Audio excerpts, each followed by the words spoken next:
Novid, the settlement looks quite festive. The Yule celebration is here.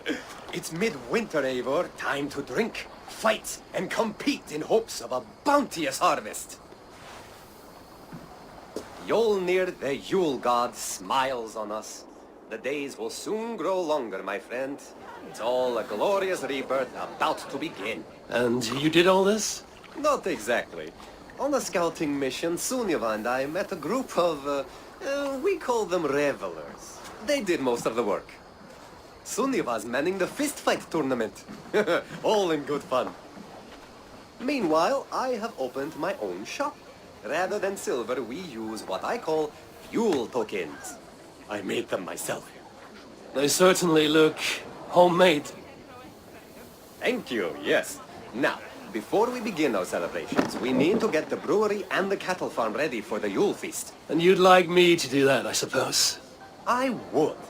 And since I'm so fond of you, have some Yule tokens. I expect to see you at the celebrations later.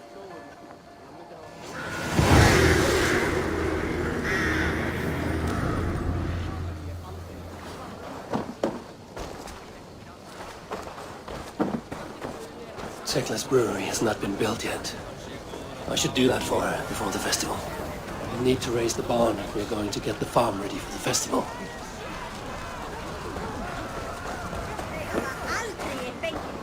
Novid, you look quite at home in your new shop.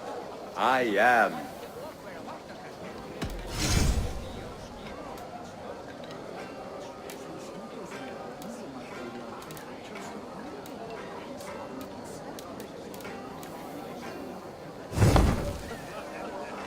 I have to go.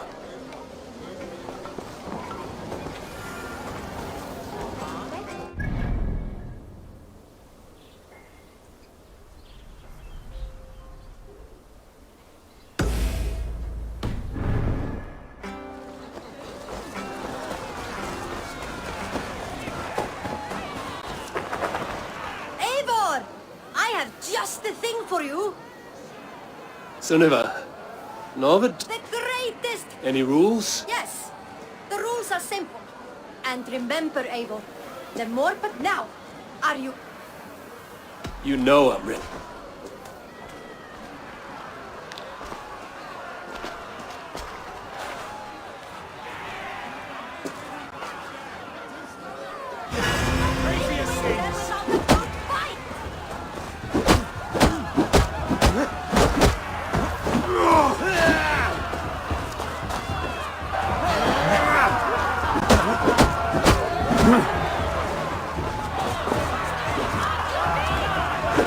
Ah!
fighting today, but you still deserve a few tokens.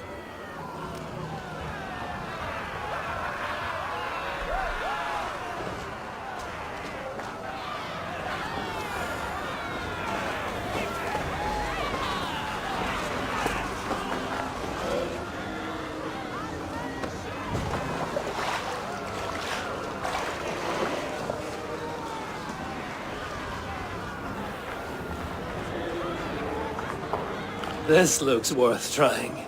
A drinking game always is. Of course.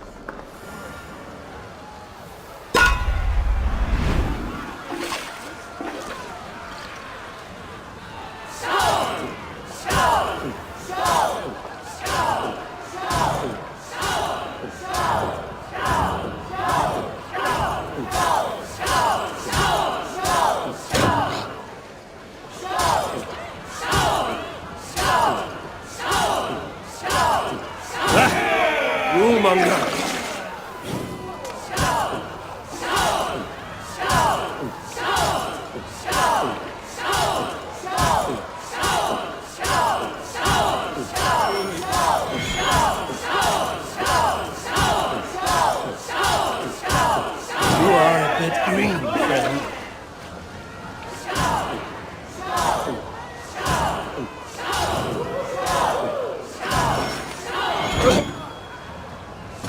You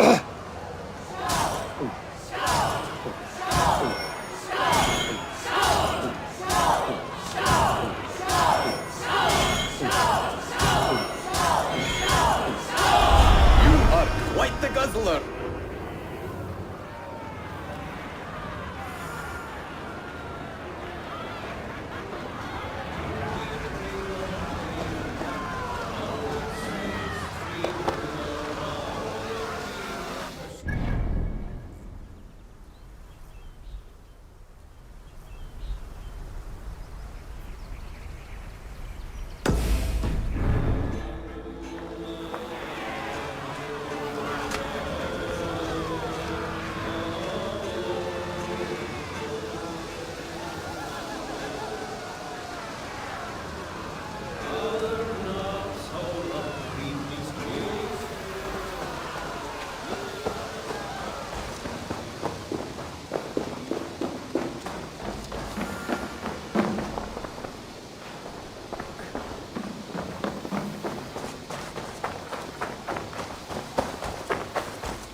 Rowan, Holger, why all this shouting?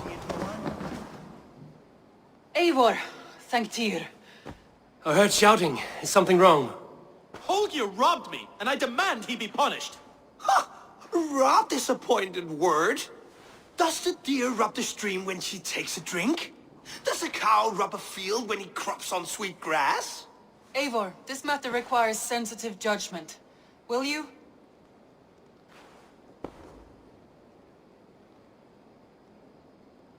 Of course. From the beginning, please. Well now, there is no excuse too small, I see. Nothing to keep you from coveting that seat, is there? In Sigurd's absence, who has better claim to oversee these disputes? You might leave them to work it out for themselves, but that would mean letting go, would it not?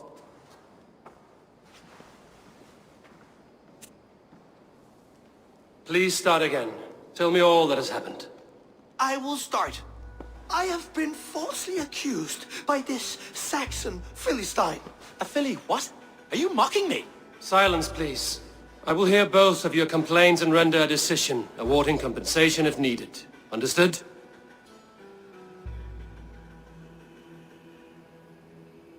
Rowan, tell me your version of these events.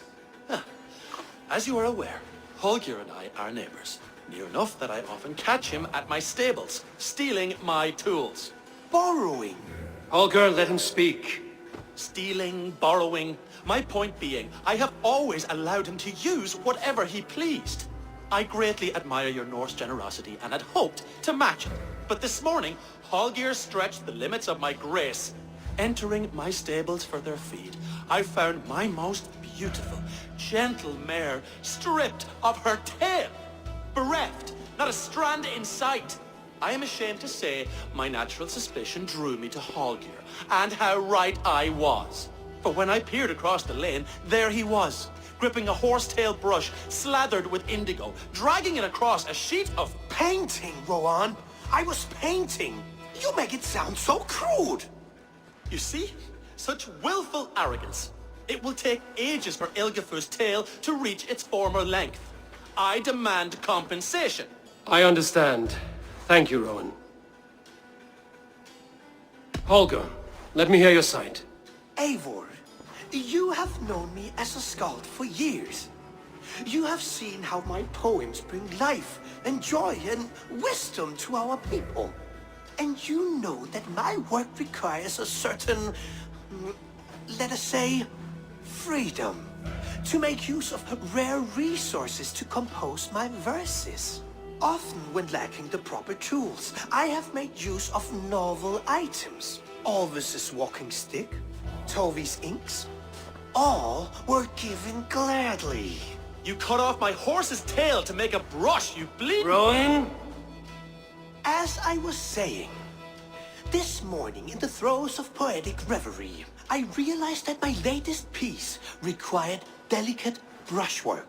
I could have used a frayed stick, some cloth, my hands, but no. I needed something gentler, softer. To make a perfect brush, I needed the fine hairs of a well-raised horse. And so I availed myself of a local resource. You clipped Alfgafu's tail to the rump without asking. It was early. I did not wish to wake you. Thank you, Holger. I believe I understand your position. Holger. Eivor, and you know that my work requires a certain... Often when lacking the proper tools, I have made use of novel... You cut off my horse's tail to make a brush... Rowan? As I was saying, this morning in the throes of poetic reverie, I realized that I could have used a frayed stick, some cloth, my hand to make a perfect brush. I needed the fine hairs of a well-raised... You clipped Alfgafu's tail to the rump without asking. It was early. Thank you, Holger. I believe I have heard... My horse looks like a fool, Eivor. No handsomer than a donkey now. You must do something. Do not conflate hair with beauty, Rowan. She remains radiant. Elgifer's hair will grow back in no time. Quiet, both of you. Now listen.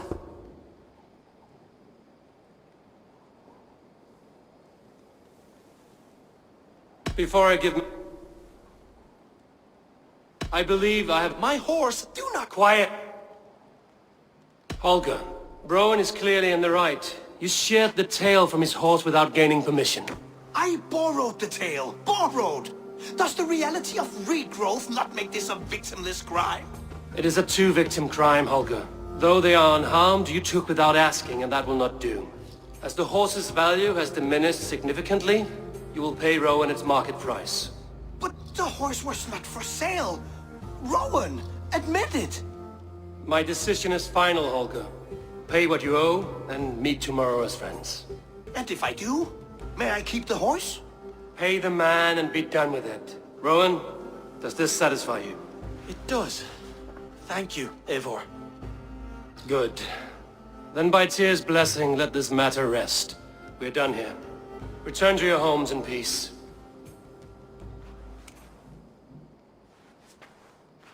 Would you allow me to pay you with a vibrant painting? After all, in some ways you helped in its creation. Absolutely not.